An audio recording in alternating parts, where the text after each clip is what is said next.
ನಮಸ್ಕಾರ ಫ್ರೆಂಡ್ಸ್, ಕೃಷ್ಣ ಶೃಂಗಾರ ಚಾನಲ್ಗೆ ಸ್ವಾಗತ. ಇವತ್ತಿನ ವಿಡಿಯೋದಲ್ಲಿ ನಾವು ಹಲಸಿನ ಹಣ್ಣಿನ ಕಡುಬು ಮಾಡೋದನ್ನು ನೋಡೋಣ. ಹಲಸಿನ ಹಣ್ಣು ಕಡುಬು ಮಾಡೋದಕ್ಕೆ ಹಲಸಿನ ಹಣ್ಣು ತಗೊಂಡಿದ್ದೇನೆ. ಅದನ್ನು ಬಿಡಿಸಿ ಮಿಕ್ಸಿಗೆ ಹಾಕೊಳ್ತಿದ್ದೇನೆ. ಈಗ ಫಸ್ಟ್ ಹಲಸಿನ ಹಣ್ಣನ್ನು ಮಾತ್ರ ರುಬ್ಕೊಳ್ಳೋಣ. ಅದು ನುಣ್ಣಗೆ ಆದ ನಂತರ ಅದನ್ನೊಂದು ಪಾತ್ರೆಗೆ ತೆಗೆದಿಟ್ಕೊಳ್ಳೋಣ.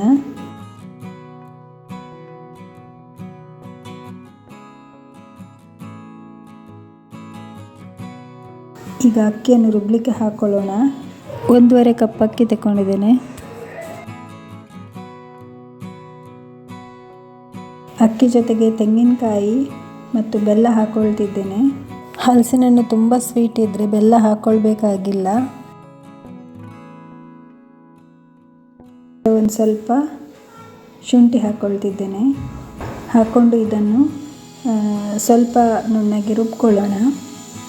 ರುಬ್ಕೊಂಡು ಬರ್ತೇನೆ. ಇಷ್ಟು ಸಣ್ಣ ಆದರೆ ಸಾಕು.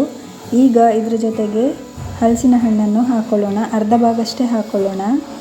ಹಾಕ್ಕೊಂಡು ನುಣ್ಣಗೆ ರುಬ್ಬಿಕೊಂಡು ಬರ್ತೇನೆ. ರುಬ್ಬಿ ಆಯಿತು. ಫಸ್ಟ್ ರೌಂಡ್ ಮುಗೀತು. ಈಗ ಸೆಕೆಂಡ್ ರೌಂಡ್ ರುಬ್ಕೊಳ್ಳಿಕ್ಕೆ ಅಕ್ಕಿ ಹಾಕ್ಕೊಳ್ತಿದ್ದೇನೆ. ತೆಂಗಿನಕಾಯಿ ಬೆಲ್ಲ ಉಳಿದದನ್ನು ಕೂಡ ಹಾಕ್ಕೊಳ್ತಿದ್ದೇನೆ. ಈಗ ಉಪ್ಪು ಹಾಕ್ಕೊಳ್ತಿದ್ದೇನೆ. ಫಸ್ಟ್ ರೌಂಡ್ ಹಾಕ್ಕೊಂಡಿರಲಿಲ್ಲ, ಹಾಗಾಗಿ ಈಗ ಒಟ್ಟಿಗೆ ಹಾಕ್ಕೊಳ್ತಿದ್ದೇನೆ. ಸ್ವಲ್ಪ ರುಬ್ಕೊಂಡು ಬರೋಣ ನುಣ್ಣಗೆ. ಉಳಿದ ಹಲಸಿನ ಹಣ್ಣನ್ನು ಕೂಡ ಹಾಕ್ಕೊಂಡು ರುಬ್ಕೊಳ್ಳೋಣ. ರುಬ್ಬಿ ಆಯಿತು. ಈ ಕಡೆ ಇಡ್ಲಿ ಪಾತ್ರೆಯಲ್ಲಿ ನೀರು ಇಟ್ಕೊಂಡಿದ್ದೇನೆ ಬಿಸಿಯಾಗಲಿಕ್ಕೆ. ತಟ್ಟೆಗೆ ತುಪ್ಪ ಸವರಿಕೊಂಡು ಇಟ್ಕೊಳ್ಳೋಣ. ಈಗ ಈ ರುಬ್ಬಿದಂಥ ಮಸಾಲೆಯನ್ನು ಒಂದು ಸಲ ಫುಲ್ ಮಿಕ್ಸ್ ಮಾಡ್ಕೊಳ್ಳೋಣ. ಉಪ್ಪು ಎರಡಕ್ಕೂ ಸೇರಿಕೊಳ್ಬೇಕಲ್ವ, ಆದ್ದರಿಂದ ಈಗ ತುಪ್ಪ ಸವರಿದ ತಟ್ಟೆಗೆ ಹಾಕಿ ಬೇಯಿಸ್ಕೊಳ್ಳೋಣ.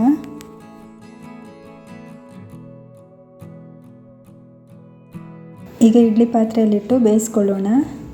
20 ನಿಮಿಷ ಬೇಯಿಸ್ಕೊಳ್ಳೋಣ.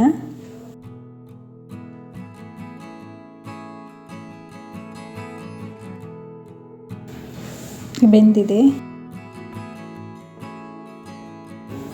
ರೆಡಿ ಆಯಿತು ಹಲಸಿನ ಹಣ್ಣಿನ ಕಡುಬು.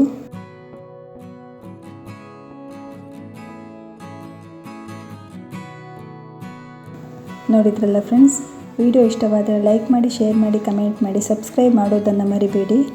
ಧನ್ಯವಾದಗಳು ಫ್ರೆಂಡ್ಸ್.